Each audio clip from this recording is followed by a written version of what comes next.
देखिए मुख्यमंत्री भी पहुंचने वाले हैं और ये सीधी तस्वीरें इस वक्त हम आपको दिखा रहे हैं। मुख्यमंत्री शिवराज सिंह चौहान मुख्य अतिथि हैं, एमपी स्टेट समिट के पहुंच गए हैं। सीधा आपको भोपाल लिए चलते हैं, आशुतोष वहां मौजूद हैं। आशुतोष, सीधा आपके पास आ रहे हैं।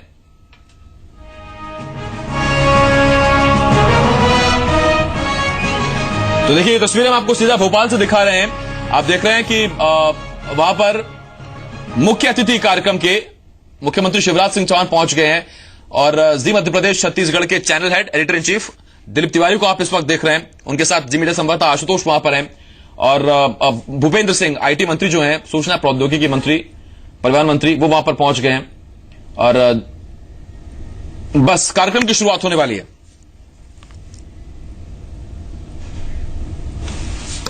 लोगों का इस खास शाम में स्वागत है। MP state summit at IT development शुरू होने वाला है। आप सबसे अनुरोध है कि अपना स्थान ग्रहण कर लें और अपने मोबाइल फोन स्विच ऑफ या साइलेंट मोड पर कर दें।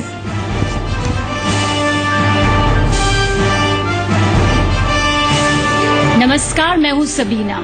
जी मध्य प्रदेश छत्तीसगढ़ के इस खास कार्यक्रम GMP state summit at IT development में आने के लिए आप सभी का शुक्रिया। साथ ही यहां मौजूद हमारे मुख्य अतिथि सीएम शिवराज सिंह चौहान जी, सूचना तकनीकी और परिवहन मंत्री भूपेंद्र सिंह जी, सूचना तकनीकी विभाग के सचिव श्री हरिराव रंजन जी का भी इस खास शाम में शामिल होने के लिए बहुत बहुत शुक्रिया, तहे दिल से धन्यवाद। विकास के बदलते मायने और तरक्की की तेज होती रफ्तार के बीच आज जरूरत सिर्फ हाईवे की ही नहीं है बल्कि आईवे की भी है।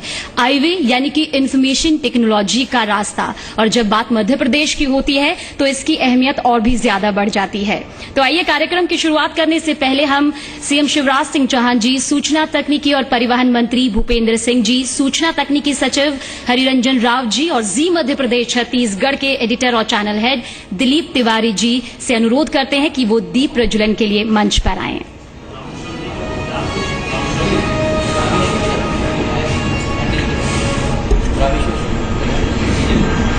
बीजेपी विधायक रामेश्वर शर्मा जी भी हमारे साथ मौजूद हैं, उनसे भी अनुरोध है कि वो मंच पर जरूर आएं।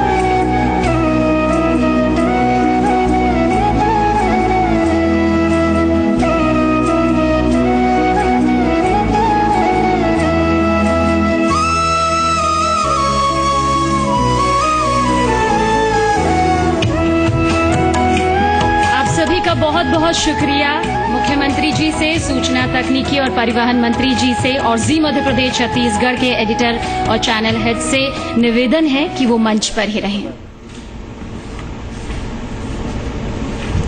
आप लेकिन जितना मेहनत करते हैं कई बार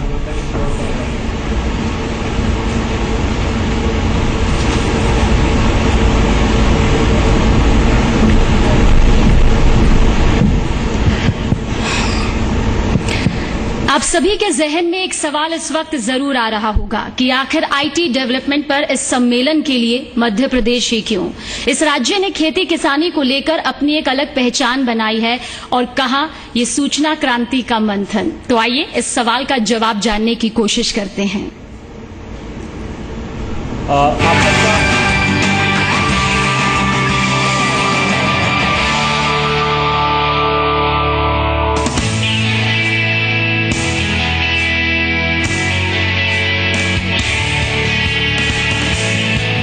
डिजिटल इंडिया के मानचित्र पर मध्य प्रदेश सूचना क्रांति की एक नई तस्वीर के तौर पर उभरा। देश में मध्य प्रदेश इकलौता ऐसा राज्य है जिसने डिजिटलाइजेशन की मंजिल तक पहुंचने के लिए इंफॉर्मेशन टेक्नोलॉजी का रास्ता खुद तैयार किया। लोक सेवा में पारदर्शिता लाने और आम लोगों को मुख्य धारा से जोड़ने के मकसद से सूचना क्रांति को एक नया आयाम दिया है।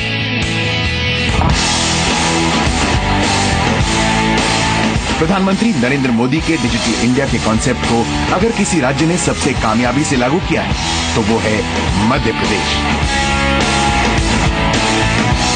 मध्य प्रदेश इकलौता ऐसा राज्य है जहां सरकारी कामकाज में तेजी लाने के लिए ईमेल को मैंडेटरी यानी जरूरी बनाया गया है।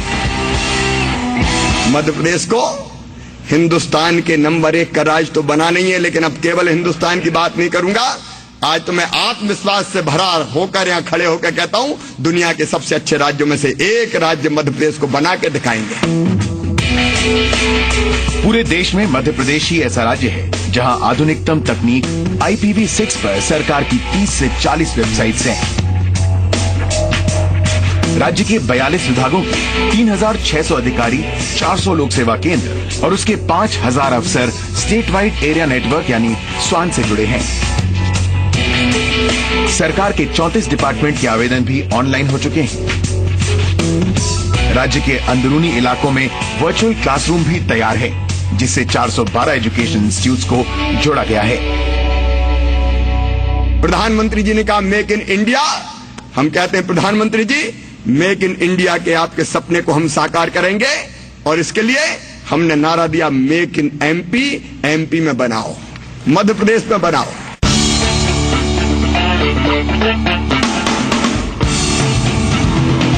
मध्य प्रदेश में छोटे से छोटे और बड़े से बड़े काम अब इंफॉर्मेशन टेक्नोलॉजी के माध्यम से ही किए जा रहे हैं।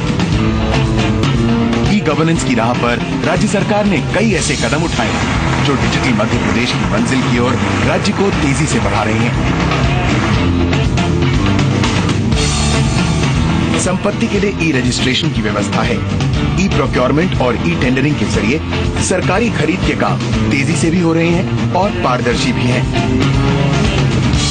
ई प्रोक्योरमेंट और ई टेंडरिंग के माध्यम से करीब 50,000 टेंडर पास किए गए हैं, जिनकी कीमत करीब 73,000 करोड़ रुपए है।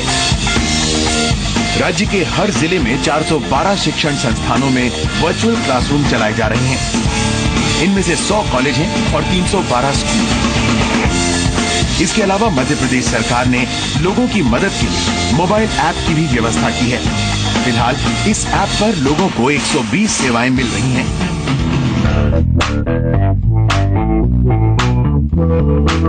डिजिटल इंडिया का डिजिटल मध्य प्रदेश अब माउस के क्लिक पर काम कर रहा है, जिसकी मिसाल है भोपाल, इंदौर, जबलपुर और ग्वालियर में IT पार्क। भोपाल, इंदौर, जबलपुर, ग्वालियर में electronic manufacturing cluster. IT sector में निवेश के लिए देश की सबसे आकर्षक नीति। एनालॉग सेमीकंडक्टर में निवेश की आकर्षक नीति। निवेश के लिए 6,000 करोड़ का करार। डिजिटल लॉकर की सुविधा से लेकर महिलाओं के लिए खास तौर पर ई-शक्ति अभियान तक ने मध्य प्रदेश में सूचना क्रांति का एक नया अध्याय लिखा है।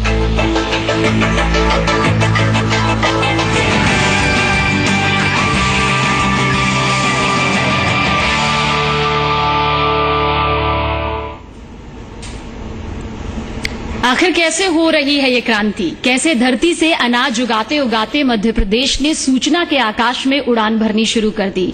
अब डिजिटल मध्य प्रदेश की कामयाबी और चुनौतियों पर चर्चा की शुरुआत करेंगे जी मध्य प्रदेश छत्तीसगढ़ के editor and channel head Dilip Tiwari ji. Shivraj ji, आपका बहुत बहुत स्वागत है और भूपेंद्र सिंह जी भी हमारे साथ हैं, IT मिनिस्टर हैं। सबसे पहले मैं जानना चाहूंगा कि एक बीमारू राज्य एग्रीकल्चर में नंबर 1 बनता है, सपना क्या है कि ये माउस का क्लिक जो है वो आपको डिजिटल स्टेट, जो केरल के बाद, केरल देश में पहला राज्य बना है जहां पर 100% अगर आप कहें तो डिजिटल स्टेट के तौर पे जाना जाता है, 15 अगस्त को इसी साल। आपका सपना है, कब तक पूरा करेंगे? सपना है, केवल सपना नहीं, संकल्प भी है। IT के क्षेत्र में भी, क्योंकि IT के बिना आज विकास अधूरा है। मैं खेती के मामले में मध्य प्रदेश आगे आई बहुत आवश्यक समझता था, क्योंकि वो हमारा आधार था, बेस थे। लेकिन आज agriculture growth rate Madhya Pradesh की 4 साल से लगातार 20+ बनी हुई है। ये देश में नहीं, दुनिया में चमत्कार हुआ है। लेकिन अब खेती से उद्योगों की तरफ, और उद्योगों में भी ऐसे उद्योग जो रोजगार के अवसर ज्यादा पैदा करें, और केवल रोजगार के अवसर नहीं, गुड गवर्नेंस के लिए ई गवर्नेंस, और उस दिशा में जो कदम हमने उठाए, एक नहीं अनेकों कदम आपके सामने हैं, उन पर विस्तार से भी चर्चा की जा सकती है। हम आगे बढ़े और जैसा मैंने कहा है कि केरल आज नंबर 1 होगा, लेकिन हम पीछे नहीं रहने वाले। जल्दी हम देश में भी नंबर 1 होंगे और दुनिया में भी अच्छा स्थान बने। लेकिन टारगेट क्या माने? 2020 कम से कम 5 साल तो लगते हैं, क्योंकि अभी आपके पास मोबाइल डेंसिटी अगर आप बात करें तो 100% केरल में है, तो हमारे पास थोड़ा कम है, क्योंकि 56,000 में से 46,000 गांव मोबाइल डेंसिटी से जुड़े हैं। अगर हम ई लिटरेसी की बात करें तो ई लिटरेसी जबरदस्त है केरला में, हमको ई लिटरेसी में बहुत काम करना है। एमपी में आपने ई शक्ति लागू कर दिया है, काफी काम हो रहा है, लेकिन जमीन पर बहुत, अगर आईटी की बात करें तो बहुत काम करना बाकी है। तो 5 साल मान लें कि 2020 के टारगेट। मध्य प्रदेश एक जमाने में बीमारू राज्य कहलाता था। आईटी की तो क्या है, सड़क नहीं थी, रोड कनेक्टिविटी नहीं थी, या पानी नहीं था, या बिजली नहीं थी। अब आईटी की पहली शर्त है 24/7 पावर तो हो, तब तो आप आईटी की बात करोगे। इसलिए हमने शुरू की, लेकिन जो बुनियादी आवश्यकताएं थी वो पूरा करके हमने शुरू की है। और इसलिए केरल के मुकाबले ये लग सकता है, लेकिन केरल में आप जानते हैं 100% लिटरेसी आज नहीं, कई वर्षों पहले केरल में हो चुकी है। हमारे यहाँ 70+ अब हम हुए हैं। तेजी से हम लोग काम कर रहे हैं। इस साल हम लोगों ने कोशिश की कोई बच्चा स्कूल के बाहर ना रहे, हर बच्चा स्कूल जाए। केवल 43,000 बच्चे हमारे स्कूल के बाहर रह पाए। हमारी कोशिश रहेगी वो ना रहे। तो जो आईटी को पूरी तरह से लागू करने के लिए जो बेसिक तैयारी चाहिए वो भी हम कर रहे हैं। लेकिन मैं मानता हूं कि जो आपने विजन 2020 की बात कही है, हम लोगों ने विजन 2020 बनाया मध्य प्रदेश में, रोड मैप हमारा तैयार है और मुझे लगता है 2020 तक हम ये संकल्प पूरा कर लेंगे। शिवराज जी, आपकी सरकार ने एक एमपी आईटी इन्वेस्टमेंट पॉलिसी 2014, और अगर आप बात करें कि निवेश की, तो निवेश में भी आपको बड़ी कामयाबी मिली, बड़ी कंपनी आ रही है। लेकिन ये क्या स्थानीय जो यूथ है या मध्य प्रदेश का जो यूथ है जो आईटी या टेक सेवी है, उसके रोजगार के लिए सहायक है या बड़े लेवल? देखिए, मैं बेंगलोर या हैदराबाद जाता था तो मेरे मध्य प्रदेश के बच्चे मिलते थे, वो मुझे पूछते थे कि मामा जी कब तक हमको बाहर के राज्यों में जॉब के लिए आना पड़ेगा। आज मुझे कहते हुए खुशी है, इंदौर में अगर आप देखें क्रिस्टल आईटी पार्क हमारा फुल हो गया, कोई स्पेस हमारे पास नहीं है। टीसीएस का काम तेजी से चल रहा है, इंफोसिस का काम तेजी से चल रहा है, अलग अलग आईटी पार्क बन रहे हैं, छोटी बड़ी कई आईटी कंपनी मध्य प्रदेश में आ रही है। मैं ये पूरे विश्वास के साथ कह सकता हूं कि आईटी की अगली डेस्टिनेशन हिंदुस्तान में अगर कहीं है तो वो केवल मध्य प्रदेश है। और आईटी से रोजगार, जो मैंने बात कहा, इस सेक्टर में जितने जॉब क्रिएट होते हैं वो हम सब लोग जानते हैं। बड़े से बड़ा इन्वेस्टमेंट आ जाए पावर प्लांट के सेक्टर में, दूसरे क्षेत्रों में इन्वेस्टमेंट कितने का, उनका 6,000 करोड़ का, 12,000 करोड़ का। जॉब क्रिएट कितने होंगे, उनका 150, 200 के होंगे। ऑटोमेटिक सारे प्लांट होते हैं। लेकिन हम जानते हैं कि आईटी के सेक्टर में रोजगार कैसे बरसते हैं। इसलिए आईटी हमारे फोकस में रोजगार के लिए भी है, गुड गवर्नेंस के लिए भी है। मध्य प्रदेश में हम लोगों ने तय किया कि करप्शन के खिलाफ जीरो टॉलरेंस की नीति। और मुझे कहते हुए खुशी है कि चाहे वो किसानों को प्रिक्योरमेंट का पैसा उनके खाते में ऑनलाइन हम जमा करने का काम करते हैं। छात्रों की स्कॉलरशिप अगर जाती है तो ऑनलाइन जाती है। हमारे यहाँ जितनी पेंशन जाती है वो ऑनलाइन जाती है। उसका एक बड़ा फायदा ये हुआ कि उसमें जो गड़बड़ें कहीं होती थी वो पकड़ में आई। अब स्कॉलरशिप के मामले में हमने ऑनलाइन प्रारंभ कर दी तो पता चला कुछ जगह ऐसा मामला निकला कि एक स्टूडेंट का नाम कॉलेज वालों ने 2-2 जगह लिख रखा था। तो और फिर अभी आपने जो चर्चा की ई टेंडरिंग, ई पेमेंट, ई मेजरमेंट की, मध्य प्रदेश में हम लोगों ने तय किया। नंबर 1 हमने public service delivery guarantee act बनाया, उस पर हम लोग सख्ती से अमल कर रहे हैं। लेकिन जो कॉकस रहते थे ठेकेदार वगैरह को, उनको पूरी तरह से तोड़ दिया। अब कई राज्य अब इस सीमा तक नहीं पहुंचे। हमारे यहाँ तो अब ई टेंडरिंग ही होती, नगर निगम नगर पालिकाओं में भी हमने ई टेंडरिंग शुरू कर दी।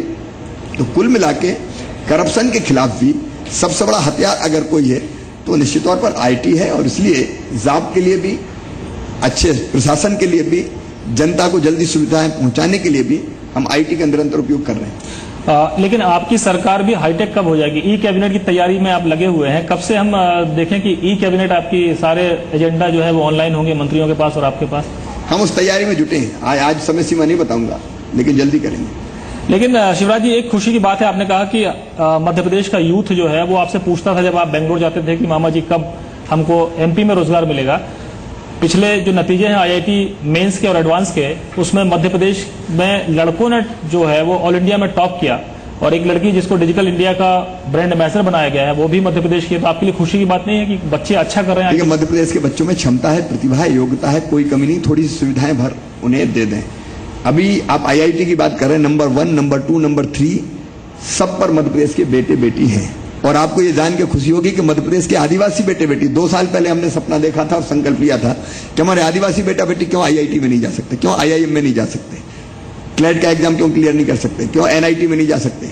हमने आईआईटी को टारगेट बना के सरकारी स्कूलों में प्रयास किया, सरकारी शिक्षकों ने प्रयास किया। और मुझे कहते हुए खुशी है कि बेगा जनजाति, जो विलुप्त हुई जनजाति मानी जाती थी, उसके बेटा बेटी आईआईटी में सिलेक्ट हो गए। बड़वानी के, धार के, आपके हमारे मंडला के, डिंडोरी के आदिवासी बेटे बेटी आईआईटी में सिलेक्ट हो रहे हैं।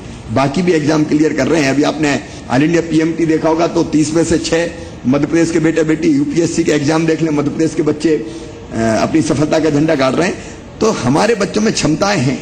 वर्चुअल क्लासरूम जैसे जो हमारे सपने, हमारे सरकारी स्कूलों में भी अगर हमने अच्छे लेक्चरर आईटी के जरिए उनको मिल गए, मैं जानता हूं हर गांव में इतने सुयोग्य प्रोफेसर्स नहीं भेजे जा सकते, लेकिन वर्चुअल क्लासरूम का उपयोग करके, आईटी का इस्तेमाल करके बेहतर लेक्चर, बेहतर सामग्री हम उन तक पहुंचा सकते हैं, जिससे हमारे बच्चे चमत्कार कर सकते हैं। और किया है हमारे बच्चों ने। और मैं तो उस दिन, हमारे मित्र यहाँ बैठे हैं हरिरंजन भी, बाकी जब मैंने ये खबर सुनी कि आईआईटी में Madhya Pradesh number 1, number 2, number 3 position में मध्य प्रदेश के बच्चे और आदिवासी बेटा बेटी सिलेक्ट हुए, तो मेरी आंखों में खुशी के आंसू छलक गए थे कि एक चीज आप 2 साल पहले तय करो और वो आपके सामने साकार हो जाए, उससे बड़ा आनंद क्या हो सकता है। इससे मेरा कॉन्फिडेंस और बढ़ा।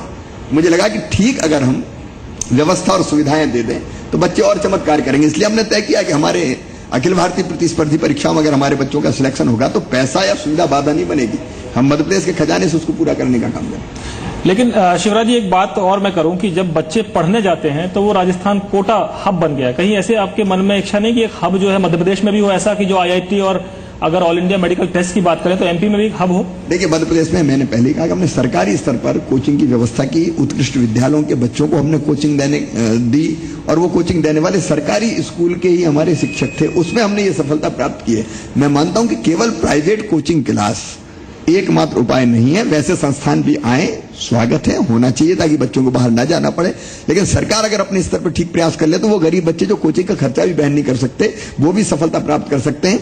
तो हम दुगने उत्साह से इस काम में जुटे हैं कि सरकारी व्यवस्था भी हम ऐसी करें जिसमें बच्चों को हम ठीक से गाइड कर पाए। लेकिन शिवराज जी, एक सामंजस्य हो सकता है कि जो पैसे देने में सक्षम है वो फीस दें और जो गरीब है उनको कोचिंग संस्थान प्राइवेट जो निवेश करेंगे आपके यहाँ और बड़ा पैसा भी आएगा, वो उनको फ्री में एजुकेशन दें। नहीं, दोनों रास्ते हो सकते हैं। विशुद्ध रूप से सरकारी व्यवस्था भी हम करने का लागू करने का प्रयास कर रहे हैं, लेकिन प्राइवेट सेक्टर को भी इनकार कहीं नहीं, मिलकर भी साथ काम कर सकते हैं। एक पॉलिसी आपने और लागू की, MP BPO and BPM industry investment policy 2014।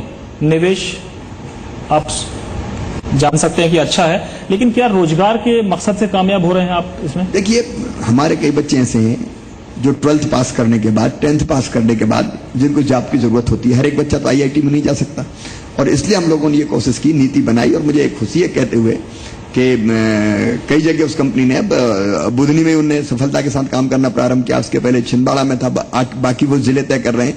और एक ही जगह बीपीओ के माध्यम से 300-300, 400-400 बच्चों को रोजगार मिल रहा है और वहीं पे बैठ के वो माउस से खेल के पूरी देश में और दुनिया में सेवाएं देने का काम कर रहे हैं। इसको और तेजी से हम आगे बढ़ाने का काम करेंगे ताकि अगर कम पढ़े लिखे बच्चे भी हैं तो एक स्टेज के बाद, प्रशिक्षण के बाद उनको रोजगार मिल जाए।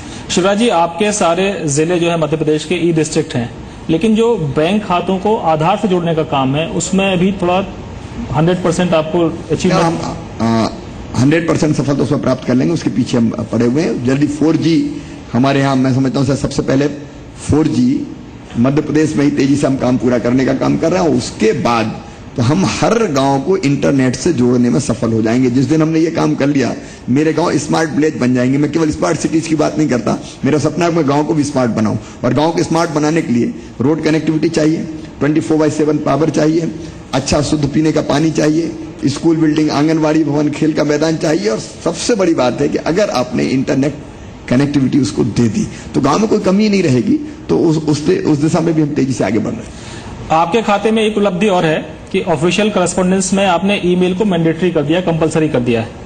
लेकिन जनता ये जानना चाहती है कि जो फाइलें बड़ी धीमे चलती थी कछुआ चाल से, क्या उसमें माउस की क्लिक से कुछ तेजी आई है? जनता के काम हो रहे हैं? निश्चित तौर पर तेजी आएगी और निश्चित समय सीमा में काम पूरा करने में हम सफल होंगे। कहीं देरी होगी तो वो भी तत्काल पता लगेगी। शिवराज जी, अगर आप स्किल डेवलपमेंट की बात करें तो कर्मचारी, जो सरकारी कर्मचारी, आपने उनके लिए स्किल डेवलपमेंट का अपग्रेडेशन सेंटर तो खोल दिया, बट एक ये कहते हैं कि नई तकनीकी को अडॉप्ट करने में थोड़ा मुश्किलें आती हैं और माइंडसेट जल्दी चेंज नहीं होता। ये जमीन पर कुछ दिख रहा है क्या? माइंडसेट का तो सवाल है निश्चित तौर पर।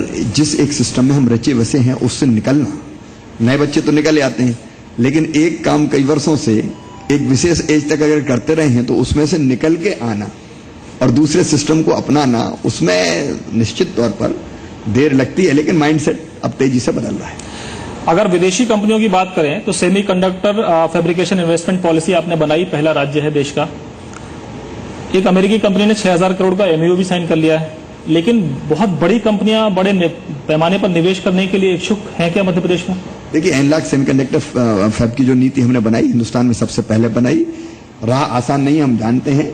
हम लोग लगातार प्रयास कर रहे हैं, इसलिए 6000 करोड़ का एमओयू भी हुआ और आईटी में 6000 करोड़, इस सेक्टर में 6000 करोड़ का निवेश मैं समझता हूं कि ठीक माना जाता है। हम लोग लगातार कोशिश कर रहे हैं। 35000 करोड़ के निवेश की एक बार और बात हुई है, लेकिन मैं फिर भी मानता हूं कि राह थोड़ी कठिन है। हम लोग लगातार प्रयास कर रहे हैं। जो मोबाइल ऐप में एनी टाइम एनीवेयर जो सर्विस आपने प्रोवाइड कराई, 120 तरह की सर्विसेज हैं, तो क्या जनता के लिए इतना पर्याप्त है या अभी काम आपको बहुत करना है इसमें? देखिए, हमको सबसे पहले हमने मोबाइल ऐप के जरिए सेवाएं देना प्रारंभ किया, लेकिन हमको थोड़ा सा नीचे तक इसकी ट्रेनिंग भी देनी पड़ेगी। हम इस सच्चाई से इनकार नहीं कर सकते कि हमारे गांव में अभी मोबाइल ऐप से सेवाएं लेने वाले कितने हैं।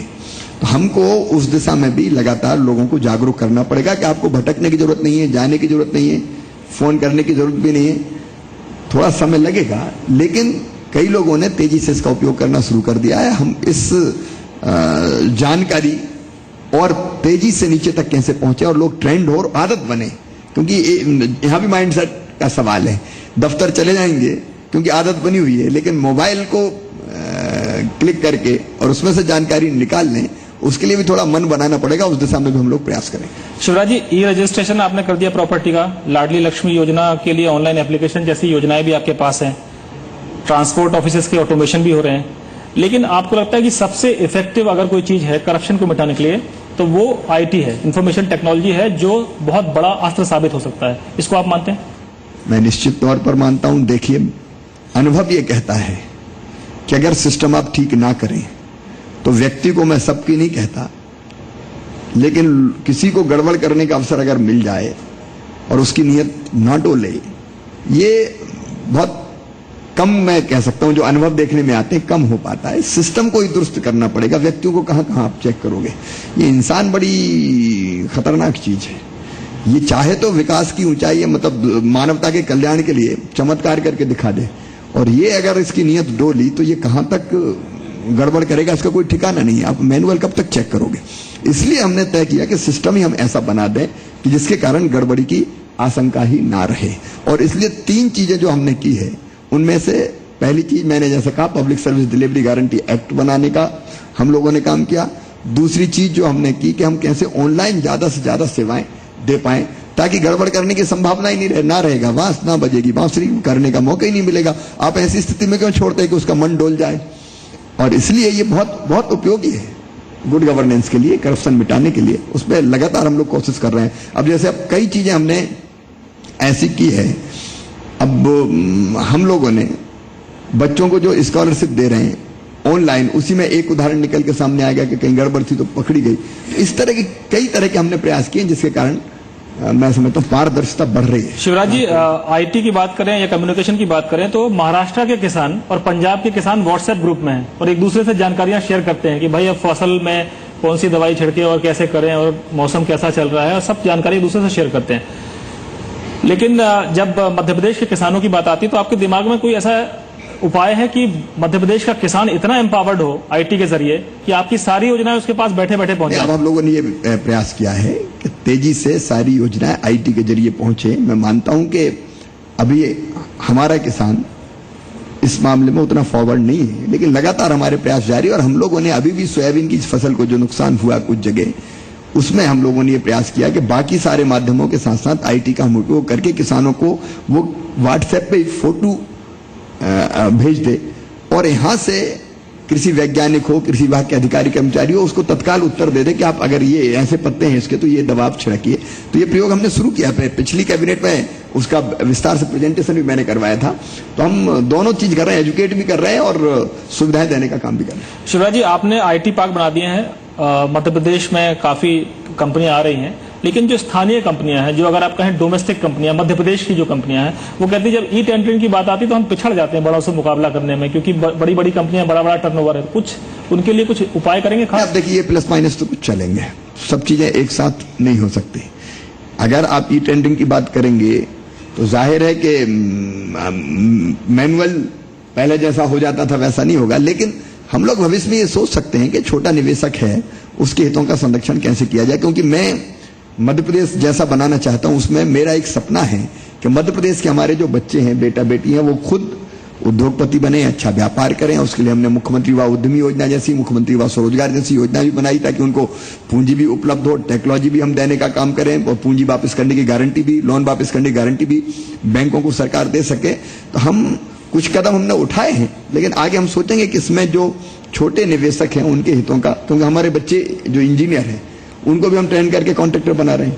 हमारे इंजीनियर बच्चे कॉन्ट्रैक्टर क्यों ना बने, और उसके लिए हमने मुख्यमंत्री युवा कॉन्ट्रैक्टर योजना बनाई है। तो उनके हितों को कहीं ना कहीं प्रोटेक्ट हमको करना पड़ेगा, उस दिशा में हम लोग प्रयत्न करेंगे। लेकिन जो अपना टैलेंट है एमपी का, एक तो कोटा आप दे नहीं सकते कि कंपनियों से आप कह नहीं सकते कि आप हमारे बच्चों को ही रोजगार दें, लेकिन कोई बात हो सकती है कि जब एमओयू साइन हो तो कम से कम कुछ हिस्सा मध्य प्रदेश के आईटी प्रोफेशनल को जरूर जाए। हम लोगों ने जो निवेश की अपनी नीति बनाई है उसमें यह तय किया है कि 50% रोजगार कम से कम स्थानीय नौजवान बेटे बेटियों को देना होगा। ये हमारी नीति में ही है, उद्योग नीति में है। आईटी भी उससे जुड़ी हुई है, आईटी उससे अलग नहीं है। 50% कम से कम कोशिश तो ये कि ज्यादा से ज्यादा दें, लेकिन दूसरा भाव ये रहता है मन में कि हम इतने संकीर्ण ना हो जाएं कि हम दूसरे को घुसने ही ना दें। अपन तो ये मानने वाले हैं, हमने जब पर अभ्यति गणना लघु चेष्टा उदार चरिता नाम तू वसुदेव कुटुंबकम, तो अपने भाई बहनों को थोड़ा घुसने का अवसर भी रहे और थोड़ा प्रोटेक्ट भी कर पाए ताकि मध्य प्रदेश के बच्चे ना रह जाएं। तो वैसी हमारी नीति। शिवराज जी, इस मंच से हम ये कह सकते हैं कि 2020 यानी 2020 में मध्य प्रदेश दूसरा डिजिटल स्टेट होगा केरला के बाद देश का। 20 अगर हम 2020 की बात करें तो मध्य प्रदेश पूरी तरह से, अगर आईटी की बात करें तो नंबर 2 आ जाएगा पूरे देश में। रोड मैप हमने ऐसे ही बनाया और मुझे विश्वास है कि हम ऐसा कर पाएंगे। धन्यवाद, बहुत बहुत धन्यवाद शिवराज जी आपका इस पूरी चर्चा के लिए, और आपको भी बहुत धन्यवाद। हम उम्मीद करते हैं कि आपकी जो योजना है 2020 तक मध्य प्रदेश को डिजिटल स्टेट बनाने की, वो कामयाब हो, और इस मुहिम में हम आपके साथ हमेशा जुड़े रहेंगे। धन्यवाद।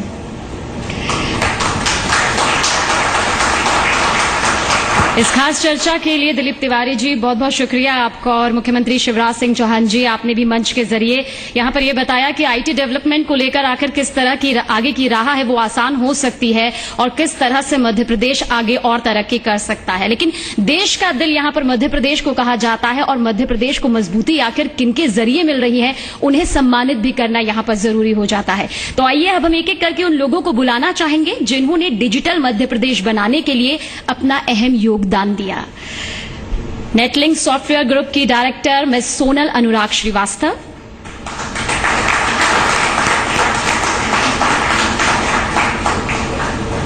नेटलिंक बहुत अच्छा काम है।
CIT भोपाल के डायरेक्टर्स डॉक्टर अनुराग चौबे और डॉक्टर आसिफ उल्लाह खान।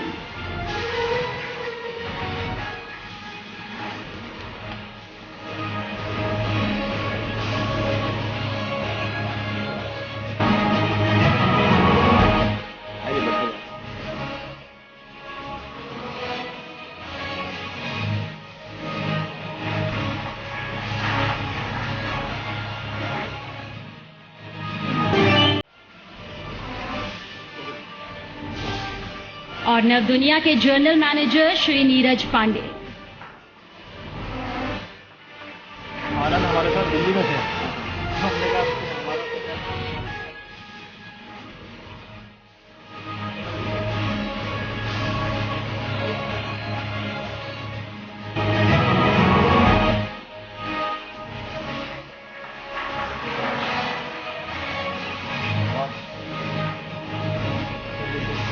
उम्मीद है कि आने वाले वक्त में डिजिटल मध्य प्रदेश बनाने के लिए और भी नाम लगातार सामने आएंगे ताकि देश के दिल को और ज्यादा मजबूती दी जा सके। अब हम दिलीप तिवारी जी से निवेदन करेंगे कि वो मुख्यमंत्री शिवराज सिंह चौहान जी को और भूपेंद्र सिंह जी को शॉल भेंट करें।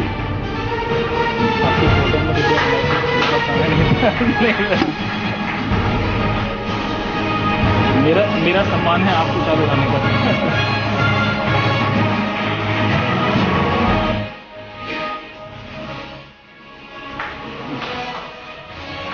भूपेंद्र जी से हमसे इन्होंने वायदा लिया कि हम कुछ नहीं बोलेंगे।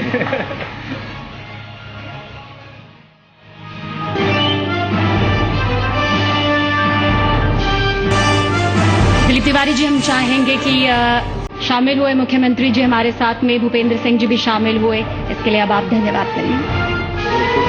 मैं धन्यवाद करना चाहता हूं माननीय मुख्यमंत्री जी का, माननीय भूपेंद्र सिंह जी का, विधायक जी हमारे हैं रामेश्वर जी, हरिरंजन राव साहब हैं, आप सबका, और जो हमारे साथ एसोसिएटेड हैं सब लोग, उनसे मैं यही कहना चाहता हूं कि हर वो अच्छा काम जो मध्य प्रदेश की सरकार करती है, हर वो अच्छा काम जो जनता के लिए है, हर वो अच्छा काम जो देश में जाना चाहिए कि मध्य प्रदेश ने कहां अच्छा काम किया है, क्योंकि खबरें सिर्फ नकारात्मक नहीं होती हैं, खबरें सकारात्मक भी होती हैं। और हमारी कोशिश है कि हम वो मंच बने, हम वो आवाज बने और आपकी आवाज, आपका भरोसा बने। और हम ये वायदा करते हैं इस मंच से कि हमेशा ये काम हम करते रहेंगे, एक पत्रकार होने के नाते और एक पत्रकारिता के प्रमुख संस्थान होने के नाते। और मैं ये विश्वास दिलाता हूं कि केवल नकारात्मक खबरें करना हमारा मकसद नहीं है, हमारा मकसद ये है प्रदेश की जनता या सरकार जो अच्छा काम करती है देश और दुनिया में, वो जरूर जाना जाए। धन्यवाद।